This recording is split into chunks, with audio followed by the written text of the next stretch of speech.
Hello, c'est Kevin et bienvenue sur ma chaîne YouTube. Aujourd'hui, vidéo extrêmement importante puisqu'on va parler des 5 erreurs fatales lorsque vous voulez faire de l'investissement immobilier. L'une de ces 5 erreurs peut littéralement vous faire faillite. Alors, restez bien attentifs parce que la 5e est peut-être la plus répandue et celle qui peut vous coûter le plus d'argent. En immobilier, vous le savez, on peut gagner beaucoup d'argent. Mais une erreur peut nous faire perdre aussi énormément d'argent. C'est pour ça qu'il faut être vigilant. Nous jouons avec ce que l'on appelle de l'argent et c'est quelque chose de totalement sérieux. Et si vous ne respectez pas l'argent, eh bien, il ne vous respectera pas. C'est pourquoi j'attire votre attention sur cette vidéo qui peut littéralement vous sauver votre avenir financier. La première des erreurs à éviter, c'est de ne pas faire une due diligence complète. Qu'est-ce que cela veut dire? Tout simplement, c'est la recherche de biens immobiliers, l'étude de marché pour les plus professionnels. C'est tout simplement savoir où on met les pieds. Lorsqu'on a un objectif flou, on arrive forcément à une connerie précise et c'est exactement ce que l'on veut éviter. Donc vous devez savoir là où vous mettez les pieds lorsque vous voulez investir dans l'immobilier. La plus grosse des erreurs est d'investir sur un terrain que l'on ne connaît pas tout simplement. Donc la première des choses est de bien vous renseigner sur le quartier, sur l'emplacement parce que changer seulement une rue peut littéralement diviser le prix d'un bien immobilier par deux. Donc la due diligence, c'est tout simplement faire sa veille. On peut appeler ça aussi faire sa pige immobilière, c'est tout simplement faire sa recherche, savoir quel quartier a le plus de valeur, savoir là où le prix de l'immobilier est le plus haut ou le plus bas si vous voulez aller choper les meilleures affaires. C'est savoir bien tout simplement où les gens ont le plus de recherche immobilière, où veulent le plus habiter parce que vous ne devez pas faire un investissement parce que ça vous plaît, vous devez faire un investissement parce que les gens en auront besoin.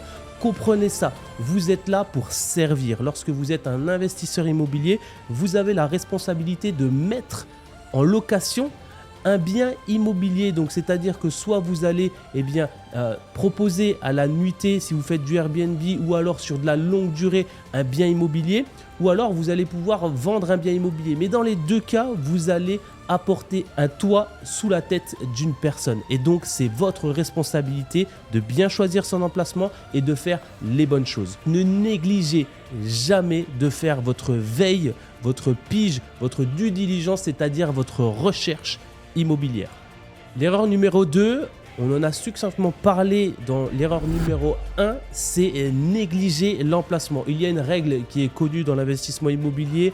En 1, la règle numéro 1, c'est l'emplacement. Règle numéro 2, l'emplacement. Règle numéro 3, forcément l'emplacement. Comme je vous l'ai dit, changer de rue peut littéralement faire diviser le prix d'un bien immobilier par deux. On a plus tendance à vouloir acheter un appartement vue mer qu'un appartement vue parking.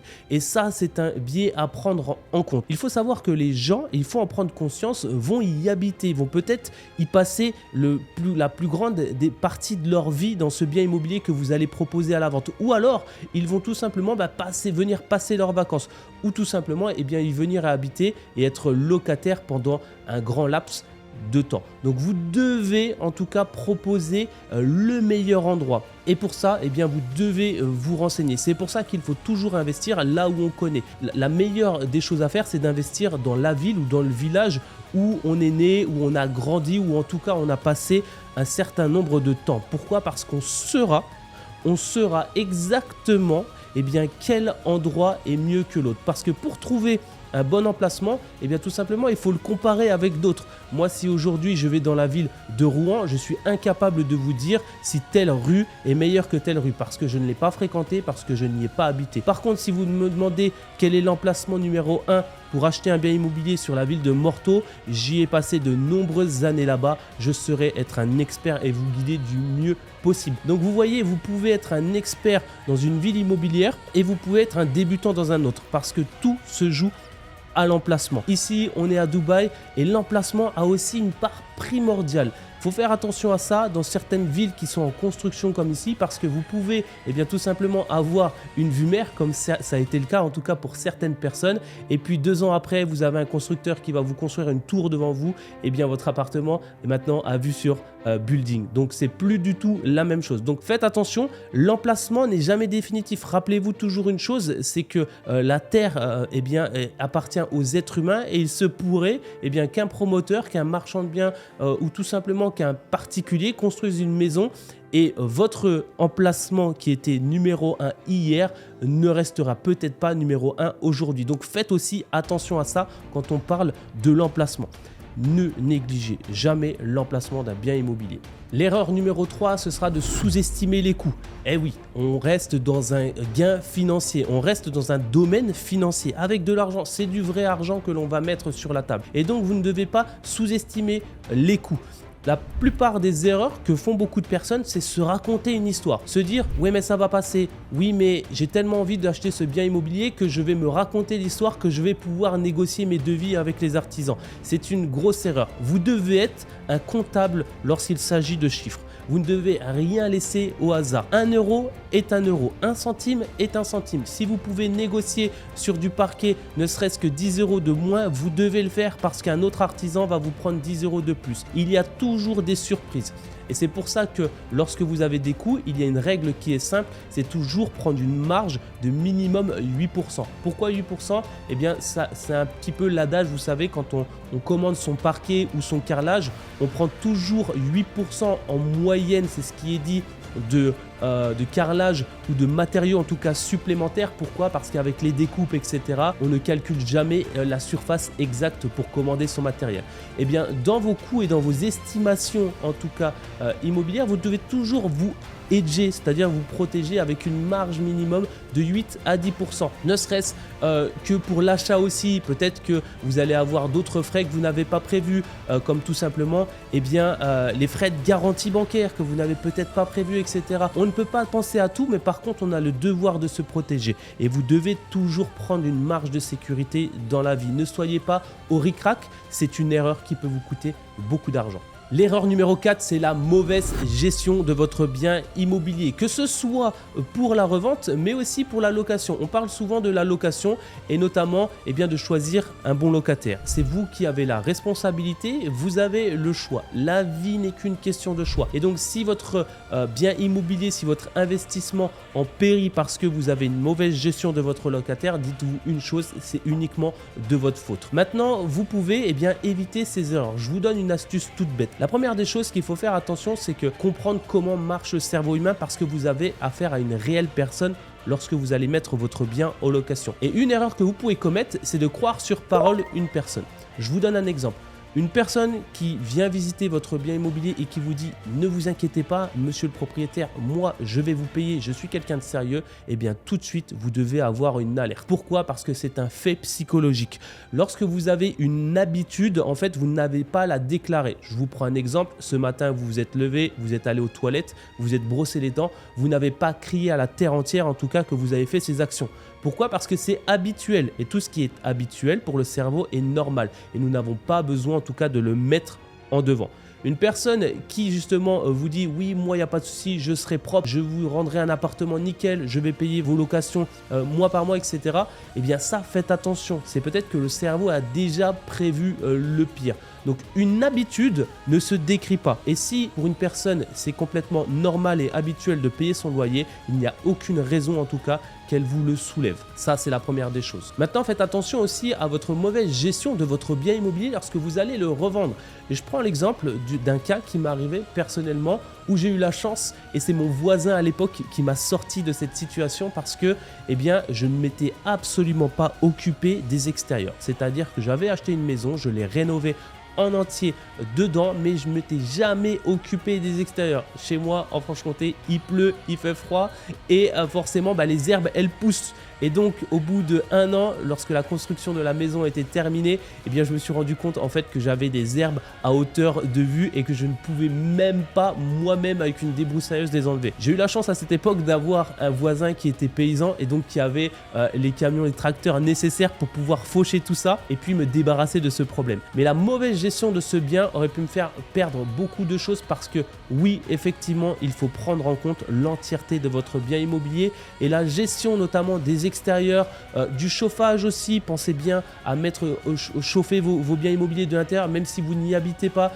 parce que vous pouvez avoir des risques, voilà, d'humidité, de moisissure, etc. Donc faites très attention à ça. Vous devez gérer votre bien immobilier comme votre bébé. C'est une chose qu'on ne laisse pas. C'est comme du lait sur le feu. On ne doit pas fermer les yeux.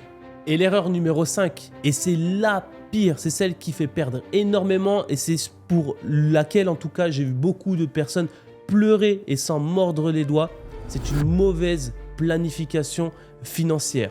Ne pas savoir combien va vous rapporter votre bien en location. Ne pas savoir comment et combien vous allez pouvoir revendre votre bien immobilier. L'immobilier, l'investissement n'est qu'un problème mathématique. Si vous vendez 2 € quelque chose que vous achetez 1 €, vous avez gagné au jeu de l'argent et vous allez vous enrichir. C'est aussi simple que ça. Mais tout ce qui est simple est dur à mettre en pratique et vous devez calculer tous les coûts à l'avance pour être sûr en tout cas de gagner de l'argent à la fin. Pourquoi? Nous ne sommes pas dans un monde où en tout cas nous dans un état d'esprit où on veut absolument du profit, gagner, gagner, gagner, gagner toujours plus. Non, ce n'est pas ça. On est des gens qui veulent faire de l'investissement sur du long terme. Et si dès la première opération, en tout cas, vous n'avez pas une récompense suffisamment forte par rapport à vos efforts, eh bien vous ne le répéterez pas. Vous n'irez pas jusqu'au bout ou alors vous allez abandonner, vous n'allez pas donner suite à votre carrière d'investisseur. Donc le fait de bien calculer ses coûts, de savoir combien vous allez gagner et de gagner de l'argent à la fin va vous permettre tout simplement d'avoir une motivation supérieure et de continuer votre carrière d'investisseur. Donc c'est votre devoir, c'est votre droit, mais c'est aussi votre responsabilité de calculer le coût et de savoir si oui ou non vous allez gagner de l'argent avec l'immobilier. Un adage dit que lorsque vous sortez chez le notaire lors de votre achat immobilier, vous savez si oui ou non vous avez gagné de l'argent. Effectivement, c'est vrai, vous devez déjà tout calculer. Vous devez avoir un train d'avance parce que si vous n'avez pas un train d'avance, eh bien forcément d'autres l'auront pour vous. Si vous ne gagnez pas d'argent, c'est que quelqu'un d'autre en a gagné à votre place et ce ne sera pas en votre avantage, vous l'aurez bien compris. Donc vous devez tout calculer. Vous devez calculer combien vous coûte l'achat. Vous devez calculer les frais annexes aussi. Vous devez vous renseigner auprès de l'urbanisme. Si vous achetez un bien immobilier neuf, il y a peut-être des taxes dont vous n'avez pas connaissance. Vous devez vous renseigner. Le monde est fait pour vous renseigner. Comprenez une chose, lorsque vous fréquentez ou lorsque vous côtoyez un humain, c'est un cerveau à votre disposition qui est prêt à répondre à toutes vos questions. La puissance et en tout cas l'arme inégalable d'un être humain, c'est de savoir demander. À partir du moment où vous n'avez plus peur de demander, vous êtes invincible. Et donc, vous devez utiliser cette arme à votre avantage. Demandez aux gens, ils sauront vous renseigner. Si vous ne savez pas, eux l'ont fait à votre place. Et donc, vous devez connaître tous les coûts déjà dès le début. Au niveau de la banque aussi, il y a beaucoup de frais cachés, de choses que l'on ne vous dit pas forcément pour vous appâter au départ. Et ensuite, quand on fait la note, vous savez, c'est un petit peu comme au restaurant, il y a les suppléments. Vous devez connaître ces suppléments. Vous devez, ne serait-ce que par conformisme et par professionnalisme vis-à-vis du rendez-vous bancaire, vous devez vous positionner et vous présenter avec une démarche professionnelle. Et une démarche professionnelle correcte, c'est de savoir où on met les pieds, ce que l'on va payer, etc. Lorsque vous achetez un iPhone, vous savez exactement ce qu'il y a dans votre coffret, dans votre contenu. Vous savez exactement à l'avance le prix. Tout va différer par rapport peut-être à la charge et à la mémoire de votre téléphone, mais en tout cas, vous connaissez les prix. Dans l'investissement immobilier, vous devez avoir exactement la même posture. Attention, attention, attention, je tiens vraiment à être très précis et très vraiment alarmiste avec ça. Ne négligez jamais cette dernière opération et cette dernière erreur. Vous pouvez déconstruire et vous pouvez aussi complètement foirer un investissement et une carrière d'investisseur avec un seul mauvais investissement. Donc vous devez toujours être en alerte et vous devez toujours savoir ce que vous faites. J'espère que ces 5 erreurs ne seront jamais dans votre catalogue et dans votre carrière d'investisseur. Si vous en avez d'autres à partager à ceux qui vont voir cette vidéo, n'hésitez pas. Votre historique et votre parcours est une mine d'or pour ceux qui débutent. Donc profitez-en en tout cas et on vous le rendra. Mettez en commentaire la pire erreur que vous ayez fait en immobilier. Et en tout cas, moi je vous dis à très bientôt pour d'autres vidéos. N'oubliez pas de vous abonner, c'est très important. on sera toujours plus fort que seul. Et une de mes techniques, une de mes astuces, ou un de vos commentaires peut changer littéralement la vie d'une personne qui va le lire. Donc c'est à vous maintenant de passer à l'action. Cliquez sur le bouton s'abonner, cliquez aussi sur la petite cloche de notification pour bien recevoir toutes mes vidéos et on se dit à très bientôt. C'était Kevin, merci à tous.